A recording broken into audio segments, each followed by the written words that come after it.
قیمتی دھاتوں اور جواہرات کی درآمد اور برآمد میں اصلاحات۔ وزارت تجارت نے سونے کی امپورٹ ایکسپورٹ پر پابندی ختم کر دی ہے، نوٹیفیکیشن بھی جاری کر دیا گیا ہے۔ وزارت تجارت نے 2013 کے آرڈر میں ترامیم کر دی ہیں۔ نوٹیفیکیشن کے مطابق درآمدات کے لیے ضروری دستاویزات فراہم کرنا لازمی ہوگا۔ قیمتی دھاتوں اور جواہرات کی درآمد اور برآمد کے لیے متعلقہ اسکیمز کے تحت اجازت ہوگی۔ کسی پریشانی کی صورت میں متعلقہ کسٹمز افسر کی رضامندی سے ایک بار کسٹمز اسٹیشن تبدیل کیا جا سکے گا۔ برآمد کی آمدنی اب اسی بینک کے ذریعے ہوگی جو اصل درآمد سنبھالے گا۔ اس حوالے سے پرانا نوٹیفیکیشن فوری طور پر منسوخ کر دیا گیا ہے۔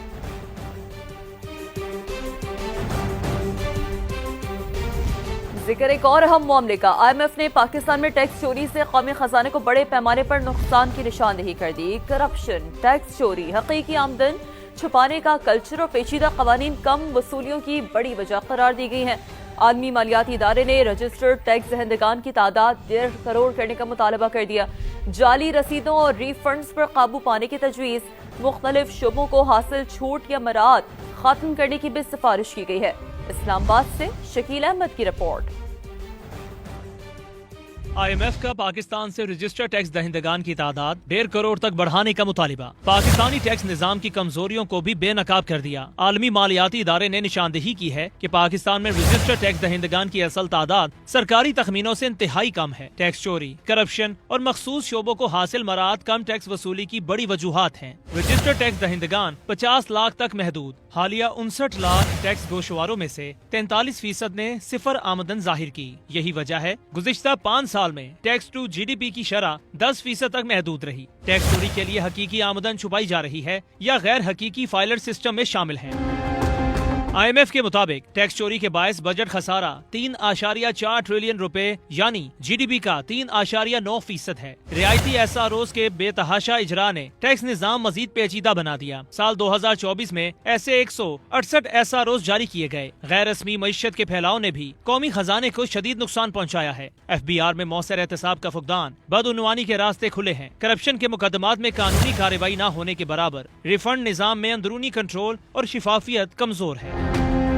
آئی ایم ایف نے زور دیا ہے کہ مختلف شعبوں کو ٹیکس چھوٹ اور رعایتیں فوری ختم کی جائیں۔ معیشت کو دستاویزی بنانا انتہائی ضروری ہے۔ تمام کاروباری شعبوں کی مکمل رجسٹریشن کی جائے۔ جعلی رسیدوں کی روک تھام، ڈیٹا کی جانچ پڑتال مزید سخت کرنا ہوگی۔ طویل مدتی ٹیکس پالیسی وضع کی جائے۔ ادھر آئی ایم ایف کا تکنیکی جائزہ وفد واپس روانہ ہو گیا۔ مذاکرات میں بجٹ تیاری میں ڈیٹا کی درست استعمال پر زور، ٹیکس نیٹ بڑھانے اور ضمنی گرانٹس کے آڈٹ کا مطالبہ کیا گیا۔ آئی ایم ایف بجٹ سازی پر تکنیکی رپورٹ جنوری میں جاری کرے گا۔ اب بات کریں فیصل آباد سانحہ کی، تو فیصل آباد سانحہ کے بے گھر اور بے آسرا متاثرین حکومتی امداد کے منتظر ہیں۔ کہتے ہیں بے گھر ہو گئے لیکن کوئی حکومتی نمائندہ دادرسی کے لیے نہیں آیا۔ وہاں کا مزید احوال جانتے ہیں سما کی نمائندہ ردا سندھو سے۔ ردا، بتائیے گا متاثرین کا مزید کیا کہنا ہے؟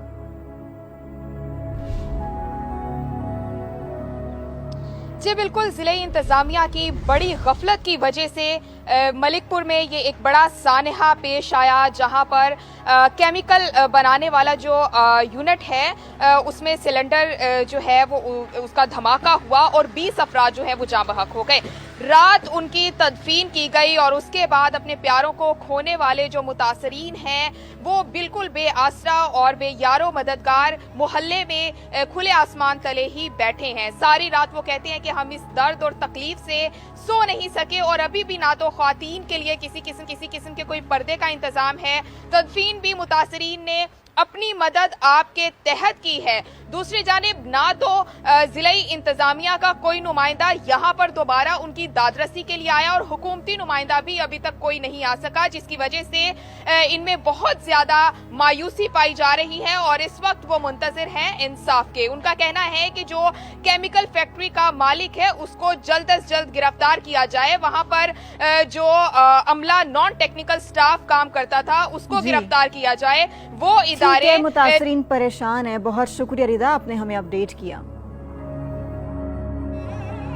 فیکٹری میں بوائلر موجود نہیں تھا، گیس سلنڈر لیکیج اور شارٹ سرکٹ سے کیمیکل کو آگ لگنے سے دھماکہ ہوا۔ فیصل آباد فیکٹری دھماکے کی انکوائری رپورٹ مکمل کر لی گئی ہے۔ چیف بوائلر انسپیکٹر پنجاب کی سربراہی میں بنی 4 رکنی انکوائری کمیٹی نے رپورٹ پنجاب حکومت کو ارسال کر دی ہے۔ رپورٹ کے مطابق फैक्ट्री में आतिशगीर मादे का ज़ख़ीरा बहुत ज़्यादा था। बेएहतियाती और गैर तरबियत याफ्ता स्टाफ की वजह से धमाका हुआ है। फैक्ट्री में कोई बॉयलर नहीं था। गिलू बनाने वाले मिक्सचर में केमिकल्स का इस्तेमाल किया जाता था, जहां पर सिलेंडर गैस लीकेज हो रही थी और शॉर्ट सर्किट से केमिकल मवाद फट जाने से ज़ोरदार धमाका हुआ, जिससे करीबी इमारतों को भी शदीद नुकसान पहुंचा।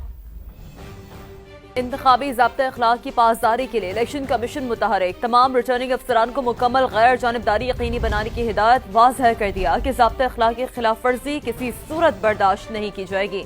सेक्रेटरी इलेक्शन कमीशन ने तमाम रिटर्निंग अफसरान को इंतखाबी अमल में मुकम्मल गैर जानिबदार रहने की हिदायत कर दी है।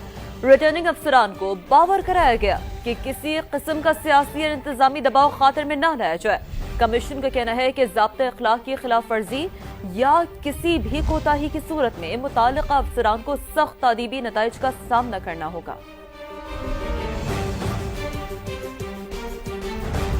लाहौर के हल्का NA 129 में ज़िमनी इलेक्शन कल हो रहा है। रिटर्निंग ऑफिसर की जानिब से प्रिजाइडिंग अफसरान को इंतखाबी सामान जारी किया जा रहा है। इस हवाले से मज़ीद बताएंगे समा के नुमाइंदे जहांगीर खान, जो कैंप ऑफिस में मौजूद हैं। जी जहांगीर। जी, लाहौर के हल्का NA 129 में ज़िमनी इंतखाबात कल हो रहे हैं, जिनके लिए इंतखाबी सामान की तरसील का अमल आज शुरू हो चुका है। मैं इस वक्त गवर्नमेंट कॉलेज बराए ख़वातीन टाउनशिप में मौजूद हूँ, जहाँ पर रिटर्निंग ऑफिसर की जानिब से प्रिजाइडिंग ऑफिसर्स को इंतखाबी सामान जारी किया जा रहा है। बैलेट बॉक्सेस हैं, बैलेट पेपर्स हैं और दीगर इंतखाबी सामान है, जो कि इन प्रिजाइडिंग ऑफिसर्स को जारी किया जाएगा। और आज सख्त सिक्योरिटी में ये इंतखाबी सामान 334 पोलिंग स्टेशन तक पहुँचाया जाएगा। पुलिस की भारी नफरी जो है वो इन पोलिंग स्टेशन पर रात भर तैनात रहेगी, जबकि इस वक्त रिटर्निंग ऑफिसर का जो दफ्तर है, जो कैंप ऑफिस है, वहाँ पर भी पुलिस की भारी नफरी तैनात कर दी गई है। रजिस्टर्ड वोटर्स की तादाद इस हल्के में 5,58,364 है। पुलिस हुकाम का यह कहना है कि सिक्योरिटी के सख्त किए गए हैं। पाक फौज के दस्ते भी सिक्योरिटी के फ़राइज़ सर अंजाम देंगे। जी ठीक है जहांगीर, बहुत शुक्रिया आपका, आपने हमें अपडेट किया। दूसरी जानिब मुजफ्फरगढ़ PP 269 में ज़िमनी इंतखाबात का मैदान सजने को तैयार है। पोलिंग के लिए प्रिजाइडिंग अफसरान में सामान की तरसील का अमल जारी है। मजीद बता रहे हैं मकसूद चौहान। जी मकसूद, अपडेट कीजिएगा। जी बिल्कुल, मैं इस वक्त मौजूद हूँ मुजफ्फरगढ़ के सूबाई हल्का PP 269 में, जहाँ इलेक्शन मुहिम का वक्त ख़त्म हो चुका है और पोलिंग का जो सामान है वो गवर्नमेंट डिग्री कॉलेज बराए ख़वातीन मुजफ्फरगढ़ में लाया जा रहा है और सख्त सिक्योरिटी हसार में जो है पोलिंग का सामान कॉलेज में लाया गया है। 156 प्रिजाइडिंग ऑफिसर जो हैं उनको ये सामान जो है वो दिया जाएगा और जो पोलिंग का सामान लेकर अपने अपने पोलिंग स्टेशन की तरफ रवाना हो जाएंगे। 23 नवंबर को होने वाले पोलिंग ज़िमनी इंतखाबात में 17 उम्मीदवार जो हैं वो हिस्सा ले रहे हैं। इलेक्शन के दिन 1700 एहलकार जो है वो सिक्योरिटी के फ़राइज़ सर अंजाम देंगे।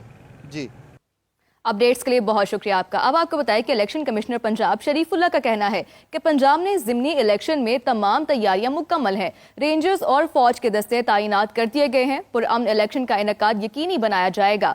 शहरी कल अपने घरों से वोट डालने के लिए निकले। मजीद जानते हैं समा के नुमाइंदे अरशद अली से। जी अरशद, बताइएगा। जी बिल्कुल, जो है वो कल ज़िमनी इलेक्शन जो है वो पंजाब में होने जा रहा है। इस हवाले से इलेक्शन कमीशन ने तमाम तर तैयारियां मुकम्मल कर ली हैं। इस वक्त जो है वो सूबाई इलेक्शन कमिश्नर शरीफुल्लाह साहब मेरे साथ मौजूद हैं, उनसे बात करते हैं। इस इलेक्शन के हवाले से इलेक्शन कमीशन के तमाम इंतजामात मुकम्मल है। पोलिंग स्टाफ की ट्रेनिंग मुकम्मल है। इलेक्शन मटीरियल आज हम रवाना कर रहे हैं। रेंजर्स और आर्मी की डिप्लॉयमेंट होगी इस पे, और इसमें हमारे पार्ट पे जितने इंतजामात है इस वक्त तक वो सारे इंतजामात मुकम्मल है। मॉनिटरिंग टीमें हमारे काम कर रहे हैं। मॉनिटरिंग टीमें आज जो डिस्ट्रीब्यूशन हो रही है उसकी भी मॉनिटरिंग करेंगे और कल पोलिंग स्टेशनों की भी मॉनिटरिंग करेंगे और हमारे RO उनसे हम राब्ते में हैं। वोटरों से मैं ये गुजारिश करूंगा कि वो निकलें और वोट जरूर कास्ट करें। जी बिल्कुल, उनका ये कहना है कि तमाम इंतजामात मुकम्मल हैं और वोटर से अपील है कि वो घरों से निकलें और अपना वोट कास्ट करें। जी 27वीं आईनी तरमीम के खिलाफ वकला के एहतजाजी कन्वेंशन का मामला। अहम खबर कि वकला और पुलिस में तसादुम, वकला ज़बरदस्ती हाई कोर्ट में दाखिल हो गए हैं। तो मनाजिर में भी हम आपको दिखाएंगे कि 27वीं आईनी तरमीम के खिलाफ वकला के एहतजाजी कन्वेंशन का मामला है। वकला ज़बरदस्ती हाई कोर्ट में दाखिल हुए हैं। वकला और पुलिस में तसादुम हुआ है। पुलिस की भारी नफरी हाई कोर्ट के अंदर और बाहर तैनात कर दी गई है। तो आपको बताएं कि एक अहम मामला 27वीं आईनी तरमीम के खिलाफ वकला एहतजाज कर रहे हैं और वकला के एहतजाजी कन्वेंशन का ये मामला है। इसी पर तफसील हासिल करते हैं। समा